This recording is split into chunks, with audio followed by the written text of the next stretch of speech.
पखो वगण लग गोठ आली खबर में हलंदड़ जुआ जे अॾे ते एसएसपी कंबर शहदाद कोट पारां जोड़ियल पुलिस जी स्पेशल टीम छापो हणी 10 जुआरिन रमज़ान हाजन अवेस बशीर अमजद परवेज़ अकरम जुल्फकार अब्दुल सत्तार साजिद खे 8000 रुपयनि तास जे 52 पतन समेत जुआ खेॾंदे गिरफ़्तार करे वरितो जॾहिं त 2 जुआरी हयात ऐं शिराज फरार थी विया। वगण थाणे सरकार जी मदयत ऐं 12 ॼणनि मथां जुआ एक्ट तहत केस दाख़िल करे छॾियो आहे।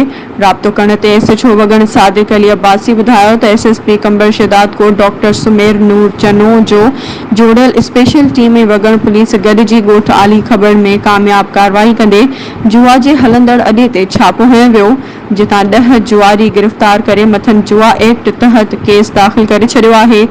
फरार थी वियल 2 जुआरिन खे पिण जल्द गिरफ़्तार कयो वेंदो। पखो रिपोर्ट अब्दुल वहीद मेयो।